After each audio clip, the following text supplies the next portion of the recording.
Shalom Bapak Ibu yang dikasihi oleh Tuhan kita Yesus Kristus. Hari ini adalah hari yang telah disediakan Tuhan bagi kita. Mari kita datang kepada Dia, menyembah Dia, memberikan yang terbaik bagi Tuhan kita Yesus Kristus. Bawa hati kita, luangkan waktu kita sementara untuk kita menyembah Dia dengan sungguh-sungguh. Terima kasih Bapa yang baik. Terima kasih Yesus. I have decided to follow Jesus. I have decided to follow Jesus. I have decided to follow Jesus. No turning back. No turning back. Nyanyikan lagu ini dengan I sungguh-sungguh. have decided to follow Jesus. I have decided to follow Jesus. I have decided to follow Jesus. No turning back. No turning back. Percaya No turning back. Kau sungguh baik bagi kami Bapa. Tilik setiap hati kami Yesus. Angkat tangan Bapak Ibu. Nyanyikan lagu ini dengan sungguh-sungguh. The world behind me, the cross before me.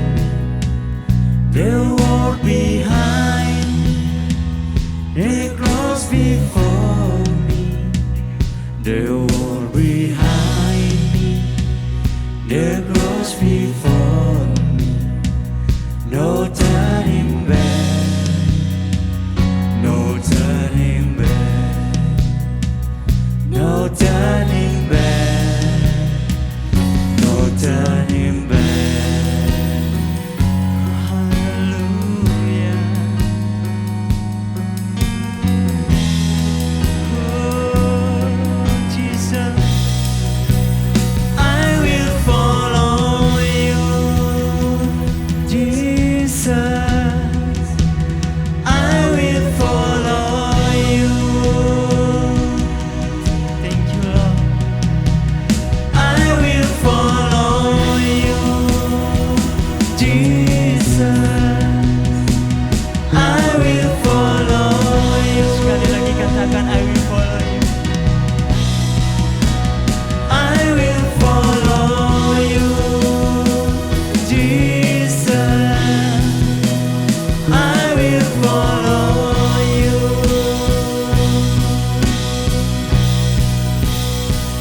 I have decided to follow Jesus. I have decided to follow Jesus. I have decided to follow Jesus. No turning back. No turning back. I have decided to follow Jesus. Kami mau ikut Engkau. I have decided to follow Jesus. I have decided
decided to follow Jesus. I have decided to follow Jesus. I have decided to follow Jesus. No turning back, no turning back, no turning back, no turning back.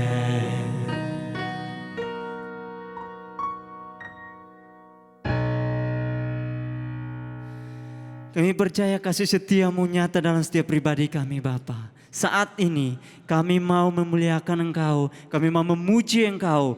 Biarlah Roh Kudus menyertai kami, membimbing kami, menuntun kami. Agar apa yang kami naikkan ke hadirat-Mu berkenan kepadamu Tuhan. Di dalam nama Tuhan Yesus Kristus kami siap untuk berlompat bersorak bagi nama-Mu. Terima kasih Bapa, haleluya, amin. Salam sejahtera dalam kasih Tuhan Yesus Kristus menyertai saudara dan saudari sekalian. Amin. Bapak Ibu Saudaraku yang kekasih dalam Tuhan Yesus Kristus, pada hari ini kita semua dapat bersukacita merayakan hari kebangkitan Tuhan Yesus Kristus. Hari di mana sebagai bukti kemenangan buat orang percaya. Karena itu pada hari ini saya memberikan sebuah tema untuk kita sekalian, mengenal Yesus lebih dalam setelah kebangkitan Yesus ke level pengalaman sebagai progres. Saudara yang dikasihi Tuhan, mari kita membaca teks penuntun kita pada hari ini yang terdapat dalam Injil Matius pasal 28 ayatnya yang ke-6. Ia tidak ada di sini sebab ia telah bangkit sama seperti yang telah dikatakannya. Mari lihatlah tempat ia berbaring. Dalam teks penuntun ini, waktu para wanita datang ke kubur Yesus, di waktu pagi-pagi hari, mereka membawa rempah-rempah dengan tujuan untuk merempahi mayat daripada Yesus. Karena kebiasaan di sana. Tetapi apa yang terjadi saudaraku? Pada waktu para wanita ini datang ke sana, batu itu sudah tergolek, batu itu sudah terbuka, pintu kubur sudah terbuka, mayat Yesus sudah tidak ada lagi. Sebab apa? Dia sudah bangkit. Yesus sudah bangkit. Dan dia berkata melalui firman Tuhan dari anak muda yang sedang menjaga di kubur itu berkata, ia tidak ada di sini sebab ia telah bangkit. Sama seperti yang telah dikatakannya. Dan mari lihat tempat ini ia berbaring. Dia sudah tidak ada lagi di sana. Saudaraku, saya ingin memberitahukan bahwa kurang lebih ada 11 kali Yesus menampakkan diri selama 40 hari di dunia ini. Ya, dan satu kali Yesus menampakkan diri kepada Saulus yang akhirnya menjadi Rasul Paulus, itu setelah kenaikan Yesus ke sorga. Saya mencoba mencatat bahwa Yesus pertama kali menampakkan diri kepada Maria Magdalena dari Magdala di dekat kubur. Bapak Ibu bisa melihatnya dalam Markus pasal 16 ayat yang ke-9. Yang kedua, Yesus menampakkan diri kepada perempuan-perempuan lain yang ke kubur. Yang ketiga, Yesus menampakkan diri kepada 2 orang murid yang berjalan bersama-sama dengan Yesus ke Emmaus. Yang keempat, Yesus menampakkan diri kepada Simon Petrus atau juga yang disebut dengan Kefas. Yang kelima, Yesus menampakkan diri kepada 10 murid tanpa adanya Thomas. Yang keenam, Yesus menampakkan diri kepada 11 murid termasuk Thomas. Yang ketujuh, Yesus menampakkan diri kepada murid-murid di tepi danau Tiberias atau Galilea. Yang kedelapan, Yesus menampakkan diri kepada sejumlah murid di Galilea. Yang kesembilan, Yesus menampakkan diri sekaligus kepada 500 orang. Yang kesepuluh, Yesus menampakkan diri kepada Yakobus, saudara Yesus, dan semua rasul-rasul. Yang ke-12, Yesus menampakkan diri kepada Saulus yang kemudian diberi nama Paulus dalam perjalanan ke Damaskus.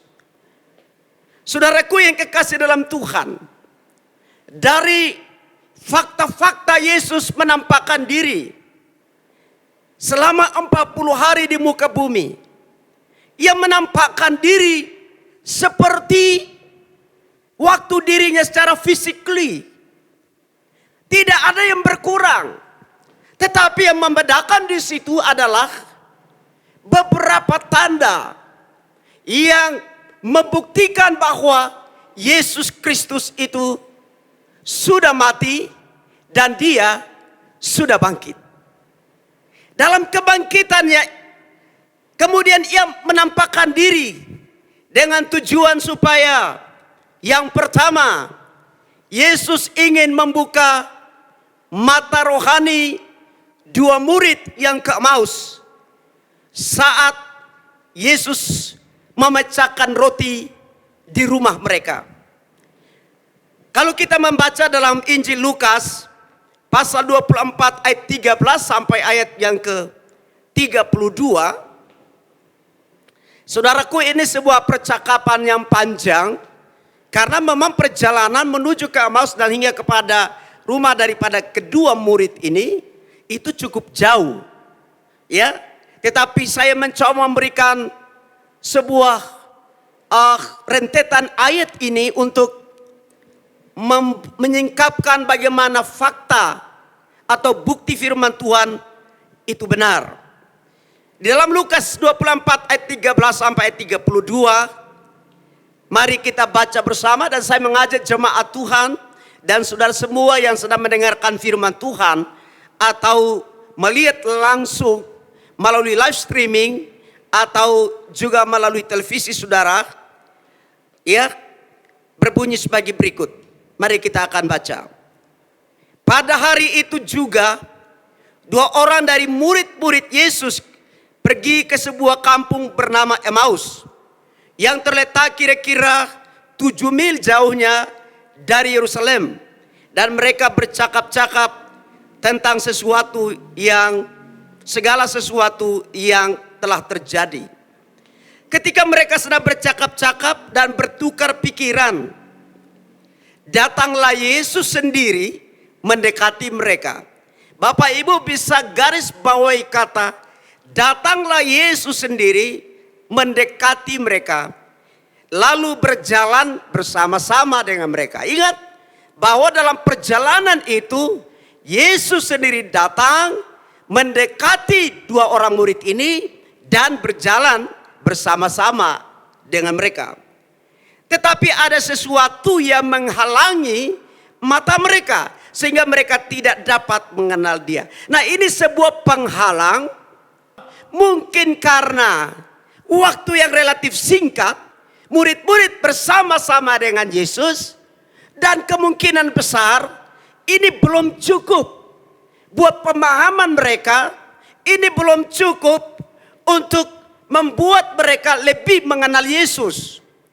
Oleh karena itu penghalang tersebut ini harus dibuka. Ya, atau penutup yang sedang menutup mata mereka ini harus dibuka. Karena selama penghalang itu masih ada, ya, selama itu pula dalam perjalanan itu murid-murid belum bisa mengenal siapakah Yesus. Kalau secara physically waktu ia belum disalibkan, ya mereka kenal. Mungkin dari kejauhan jarak berapa ratus meter mereka sudah tahu, oh itu Yesus datang. Tapi ini persoalannya, Yesus sudah masuk pada dimensi yang berbeda. Ya, dan murid-murid sedang berada pada suatu pemahaman dan pengalaman yang berbeda. Nah, saudaraku yang kekasih, dikatakan di sini bahwa penghalang itu telah menghalangi mata mereka.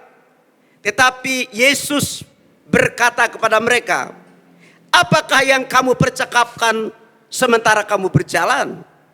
Maka berhentilah mereka dengan muka yang muram. Muka yang agak seperti tersentak oleh suatu pertanyaan yang membuat mereka sedikit terganggu. Karena apa? Karena mereka sedang mempercakapkan tentang Yesus Kristus yang diadili, Yesus Kristus yang disesah, Yesus Kristus yang sedang dibawa ke Golgota, Yesus Kristus yang disalibkan sampai kepada Yesus Kristus dikubur, saudaraku. Jadi muka mereka muram. Seorang dari mereka namanya Kleopas menjawabnya, adakah engkau satu-satunya orang asing di Yerusalem? Jadi saudaraku, inilah penghalang masih ada pada mata mereka. Mata rohani mereka ini belum bisa melihat sehingga mereka menjawab Yesus, adakah Yesus ini orang asing mungkin di negeri ini, satu-satunya sebagai orang asing di negeri ini, ya, yang tidak tahu apa yang terjadi di situ pada hari-hari belakangan ini. Jadi mereka mencoba untuk memberitahukan, katanya kepada mereka, apakah itu? Dan Yesus tanya, apakah itu? Coba kalau begitu kalian coba ceritakan. Jawab mereka, apa yang terjadi dengan Yesus orang Nazaret. Jadi mereka mulai berbicara tentang yang terjadi dengan Yesus orang Nazaret. Ya, dia adalah seorang nabi. Ya, Yesus seorang nabi yang berkuasa dalam pekerjaan dan dalam perkataan di hadapan Allah dan di depan seluruh bangsa kami. Nah, saudaraku, mereka ceritakan kembali, review kembali bagaimana Yesus pada pandangan mereka saat mereka masih melihat Yesus secara physically, bahwa Yesus itu hebat. Yesus itu seorang nabi. Yesus itu seorang yang berkuasa. Yesus itu berkuasa dalam pekerjaannya maupun perkataannya di hadapan Allah. Sungguh dahsyat, saudara, dan itu terjadi secara gempar di seluruh bangsa itu.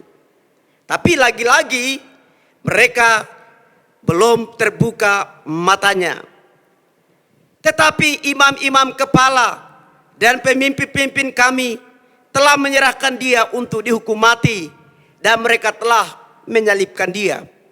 Padahal kami dahulu mengharapkan, ya, murid-murid ini dahulu mengharapkan sesuatu dari Yesus, bahwa dialah yang datang untuk membebaskan bangsa Israel. Jadi murid-murid mengharapkan bahwa Yesus itu karena dia berkuasa besar, perkataannya juga luar biasa, banyak hal yang menyertai dia, maka suatu kebanggaan bahwa Yesus itu bisa membawa perubahan dan membebaskan bangsa Israel, khususnya dari jajahan pemerintahan Romawi. Tetapi sementara itu telah lewat 3 hari sejak semuanya itu terjadi.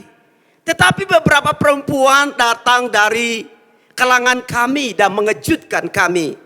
Pagi-pagi buta mereka telah pergi ke kubur dan tidak menemukan mayatnya. Mayatnya sudah tidak ada lagi. Lalu mereka datang dengan berita bahwa telah kelihatan kepada mereka malaikat yang mengatakan bahwa ia hidup. Saudaraku, jangan menggebu-gebu mereka menceritakan ini. Dan beberapa teman kami yang telah pergi ke kubur dan mendapati bahwa memang benar dikatakan perempuan-perempuan itu, tetapi dia tidak mereka lihat. Lalu ia berkata kepada kedua murid ini, "Hai kamu orang bodoh." Di sini masalahnya, saudara. Ketika masih di dalam Yesus dalam keadaan physically, gampang banget. Tetapi ketika Yesus ada pada dimensi kebangkitan, mereka tidak mengerti, lamban, bahkan disebut sebagai orang bodoh. Dikatakan, "Hai kamu orang bodoh, betapa lambannya hatimu, sehingga kamu tidak percaya segala sesuatu yang telah dikatakan para nabi. Bukankah Mesias harus menderita semuanya itu untuk masuk ke dalam kemuliaannya?" Jadi pemahaman dan pengertian daripada dua orang murid ini belum sampai kepada bagian ini. Mereka masih memiliki selubung yang menutup mata mereka. Kemudian saudaraku, setelah mereka mendekati kampung yang mereka tuju, jadi ke Emmaus ini saudaraku, ini sebuah sedikit cerita. Setelah mereka mendekati kampung itu, ya, lalu ia berbuat seolah-olah mau meneruskan perjalanannya. Jadi Yesus sebetulnya ingin menguji lagi. Kira-kira ada interesting, ada invite dari murid-murid ini kepada dia yang tadinya dianggap sebagai orang asing ini, apakah mereka mengundangnya? Ya. Dan karena tadi sudah mendapatkan sebuah teguran yang keras, disebut bahwa mereka itu bodoh dan lamban, tidak mengerti soal kitab suci. Nah, saudaraku yang kekasih, di sini dikatakan bahwa karena hari sudah menjelang malam dan hampir matahari terbenam, lalu masuklah ia untuk tinggal bersama-sama dengan mereka. Kita akan lihat, ini ada hal yang luar biasa. Ketika itu terbukalah mata mereka dan mereka pun mengenal dia. Ada apa yang membuka mata mereka? Pada saat Yesus duduk dan makan bersama-sama dengan mereka, ia mengambil roti, mengucap berkat, lalu memecah-mecahkannya dan memberikan kepada mereka. Baru murid-murid ini mulai terbuka matanya. Pertama mungkin pikirannya mulai ingat, oh iya, pada penetapan perjamuan malam, perjamuan terakhir, Yesus kan sudah ingatkan. Yesus sudah memberitahu bahwa dia diserahkan ke tangan orang berdosa, kemudian sesudah itu dia disalibkan, dikubur, dan pada hari yang ketiga ia bangkit dari antara orang mati. Dan Alkitab berkata di sini, tetapi ia lenyap dari mereka. Saudara, kalimat ia lenyap dari mereka ini adalah dimensi kealahan Allah. Amin. Ini adalah dimensi kealahan daripada Yesus Kristus.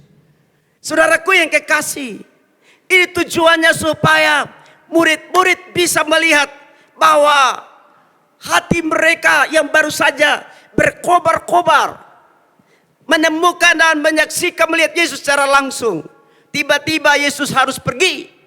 Ini tujuannya adalah supaya mereka harus kepada pengalaman ke level progres atau level lebih lanjut. Bagaimana dengan sidang jemaat Tuhan, saudara-saudara sekalian? Sudah begitu lama kita ikut Tuhan. Kita menjadi orang Kristen, orang bergereja. Bahkan ada yang sudah menjadi Kristen sejak lahir. Tetapi ada kemungkinan besar waktu yang kita jalani ini, ya, dalam pengiringan kita kepada Tuhan, masih ada selubung yang menutup mata kita. Saya tidak tahu selubung apa, tetapi Alkitab berkata selubung ini adalah selubung mereka belum memahami Yesus secara benar. Mereka belum naik kepada suatu level progres. Dan saya mengajak saudara untuk lebih lagi masuk ke level lebih tinggi. Ada loncatan-loncatan iman, ada pendewasaan rohani supaya kita mengenal Yesus itu lebih baik. Yang setuju dengan saya katakan amin. Tepuk tangan buat Tuhan kita yang dahsyat, yang telah membuka mata rohani kita, mata hati kita untuk melihat pemahaman yang lebih. Nah saudaraku, yang kedua, supaya murid-murid bisa pergi ke level yang lebih tinggi sebagai orang percaya, maka yang kedua saya memberikan kepada kita yang tertulis dalam Injil Lukas 24 ayat 36 sampai ayat 49. Di sini disebutkan bahwa Tuhan Yesus hadir sebagai Allah, tetapi menjelaskan tentang peristiwa sebelumnya untuk membuka pikiran murid-murid sehingga mereka mengerti kitab suci. Pertama, mata mereka terselubung diangkat. Dan kemudian pada konteks Injil Lukas ini, pikiran mereka harus dibuka untuk mengerti kitab suci. Mari kita baca terlebih dahulu firman Tuhan dalam Lukas 24. Dan sementara mereka bercakap-cakap tentang hal itu, Yesus tiba-tiba berdiri di tengah-tengah mereka dan berkata kepada mereka, damai sejahtera bagimu. Saudaraku, suddenly, tiba-tiba, sekonyong-konyong, Yesus tiba-tiba berdiri di tengah-tengah mereka. Saudaraku, analogi kita, bukankah rumah itu ada pintu? Bukankah juga rumah itu ada jendela? Apakah atap rumah itu lubang sehingga Yesus lewat sana? Atau apakah di pintu belakang masih terbuka sehingga Yesus lewat sana? Oh tidak saudara. Kalau memang keadaan seperti ini, maka itu merupakan keadaan kehadiran Yesus secara fisik. Tetapi ini Yesus hadir sebagai Allah yang maha hadir. Dia dapat menembusi setiap penghalang, setiap tembok, bahkan pintu-pintu tertutup pun dia bisa hadir di sana karena dia adalah roh adanya. Yang setuju dengan saya katakan amin. Haleluya. Yesus adalah roh, maka tiba-tiba dia hadir. Dan kehadiran dia kemungkinan besar murid-murid sedang bergumul, murid-murid sedang berdoa, masih sedang berdiskusi tentang bagaimana Yesus disalibkan, kemudian dikubur. Ya mereka berpikir Yesus itu akan sampai dikubur, tapi tidak memikirkan bahwa Yesus itu akan bangkit saudara. Karena apa? Mereka belum paham kitab suci. Mungkin baru itu, tapi soal memahami kitab suci tentang nubuatan kebangkitannya pada hari yang ketiga, ini ya belum dipahami. Saudaraku yang kekasih, dalam situasi itu Yesus berkata, damai sejahtera bagi kamu. Dalam kekurangan dan keterbatasan murid-murid, mungkin mereka sedang takut, tapi Yesus hadir dan membawa kata sapaan yang indah, damai sejahtera bagi kamu. Artinya dengan kata yang lain, mulai hari ini jangan kamu takut. Mulai hari ini mengertilah bahwa aku sebetulnya bisa lepaskan diri dari kayu salib. Mengertilah bahwa kubur yang sedang terkunci itu saya bisa bongkar karena saya adalah roh, saya bangkit untuk engkau. Jangan takut, damai sejahtera bagi kamu. Bagaimana saudaraku? Tetapi setelah ia berkata kepada mereka, ada yang takut, ya, lalu mereka timbul keraguan-raguan dalam hati. Tapi Yesus ingin membuktikan bahwa dia sudah bangkit. Dan ia ingin menyatakan dalam dimensi pengertian sebelumnya. Lalu dia berkata begini, lihatlah, inilah tanganku. Inilah kakiku. Lihatlah, aku sendirilah ini. Rabalah aku dan lihatlah aku. Karena hantu tidak ada daging dan tulang seperti yang kamu lihat ada padaku. Saudara, Yesus sungguh ingin membawa mereka lebih dekat untuk mengenal Yesus. Dan ini saya sebut sebagai iman yang berprogres, pengalaman yang berprogres. Haleluya, untuk ke level lebih tinggi. Yesus memperlihatkan tangannya dan juga kakinya. Ada apa di tangannya? Tangannya yang bekas lubang paku. Kakinya juga bekas paku. Dan supaya murid-murid cepat menangkap. Oh iya, memang benar dia ini. Saudara, karena Yesus berkata hantu tidak ada daging, tidak ada tulang. Lihatlah, ini aku. Jangan lagi ragu-ragu. Mari, rabalah aku, sentuhlah aku, peganglah saya. Ini aku, Yesusmu yang engkau percaya, yang engkau ikut. Lalu mereka pun memberikan kepada Yesus sepotong ikan goreng. Nah, Yesus makan ikan goreng, saudara. Karena ini peristiwa pernah terjadi. Ia mengambilnya dan makan di depan mereka. Lalu ia berkata kepada mereka, inilah perkataanku yang telah kukatakan kepadamu ketika aku masih bersama-sama dengan kamu. Yakni bahwa harus digenapi semua yang ada tertulis tentang aku dalam kitab Taurat Musa dan kitab para nabi. Dan di sini, lalu terbukalah mata mereka. Sekali lagi, lalu terbukalah mata mereka. Mata yang mana? Mata pikiran. Yesus membuka pikiran mereka sehingga mereka mengerti kitab suci. Saudara, kadang-kadang kita terlalu lama dengan semua perkembangan yang ada.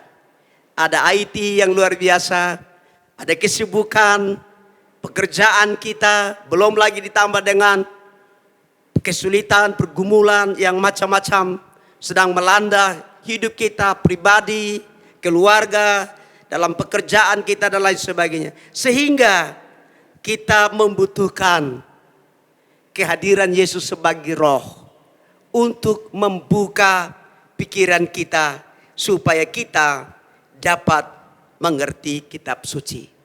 Mengerti kitab suci bukan berarti nanti hafal Alkitab itu dari Kejadian sampai Wahyu. Tapi mengerti kitab suci tentang hal-hal yang bersentral kepada pribadi Tuhan Yesus Kristus. Baik itu kelahirannya, kematiannya, penguburannya, kebangkitannya, yang menampakkan diri dan dia naik ke sorga dan dia akan datang kembali kedua kali. Inilah yang perlu dimengerti oleh kita semua. Terpujilah Tuhan. Tuhanlah yang berkuasa sebagai Allah yang maha tinggi dan yang telah menampakkan diri. Sebagai kesimpulan saya hari ini, saudaraku yang kekasih, apakah kira-kira tujuan dari Yesus menampakkan diri? Yesus menampakkan diri sebagai lanjutan bahwa Yesus sudah bangkit dari kematian dan telah mengalahkan maut. Amin. Yang kedua, Yesus menampakkan diri dengan tujuan supaya pengajarannya dapat memberikan suatu penegasan kembali bagi murid-murid. Dan tentunya juga kepada orang banyak untuk membuka mata rohani mereka dan membuka pikiran mereka untuk mengerti kitab suci. Dan yang ketiga, Yesus menampakkan diri kepada murid-murid untuk memastikan bahwa dia bukan bisa hadir dalam physically atau tubuh, tapi dia juga adalah roh adanya yang hadir senantiasa di segala tempat dalam segala keadaan. Bahkan dia hadir bersama-sama dengan murid-murid ketika murid-murid sedang berjalan di tengah badai. Ada taufan yang luar biasa. Murid-murid berkata, "Guru bangun, kita mau tenggelam." Tapi Yesus berkata, "Hai danau, diamlah dan tenanglah." Dalam kesulitan kita, keadaan kita hari ini, mari kita mau tetap mengenal Yesus lebih dalam lagi melalui firman Tuhan ini. Dan sebagai refleksi bagi kehidupan kita sebagai orang percaya, saya mau katakan terkadang kita sebagai orang Kristen hanya mengenal Yesus biasa-biasa saja. Akibatnya kita selalu lamban dan kurang dewasa mengenal Yesus. Karena mata hati dan pikiran kita masih tertutup. Pikiran rohani kita masih tertutup. Dan belum bisa dibukakan karena persoalan ilah zaman ini.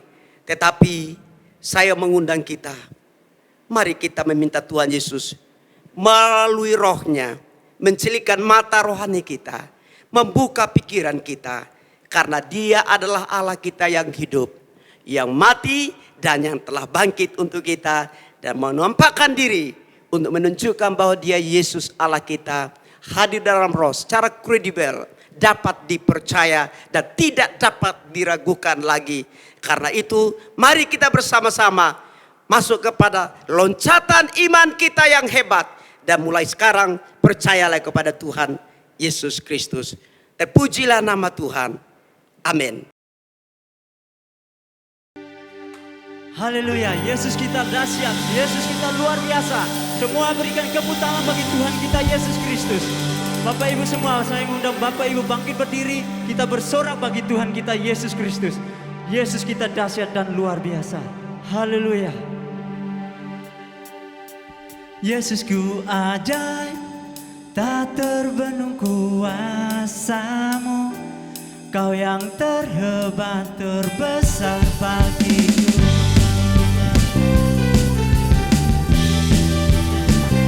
Mari kita bersorak untuk Tuhan kita Bapak Ibu. Bertepuk tangan bagi Tuhan kita. Thank you Lord. Semua katakan sama-sama, alangkah indah.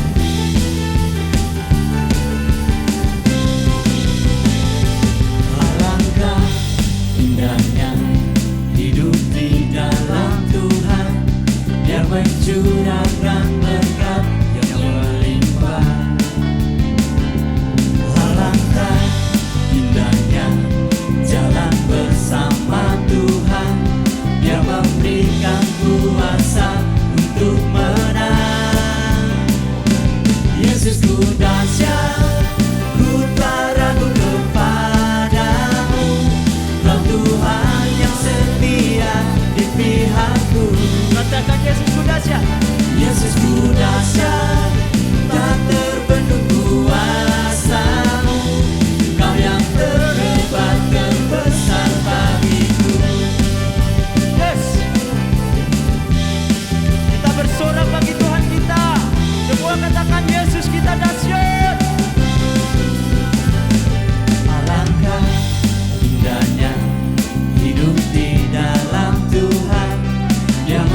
kuasa. Katakan amin.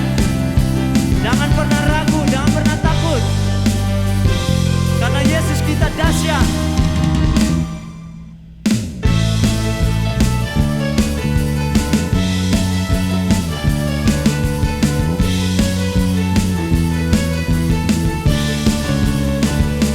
Yesus ku dahsyat, ku tak ragu kepadamu. Kau Tuhan yang setia di pihakku. Yesus ku ajaib, tak terbendung kuasamu. Kau yang terhebat terbesar bagiku. Yesus ku dahsyat, ku tak ragu kepadamu. Kau Tuhan yang setia di pihakku. Yesus ku ajaib, tak terbendung kuasamu. Kau yang terhebat terbesar bagiku. Kau yang terhebat terbesar bagiku. Kau yang terhebat terbesar bagiku.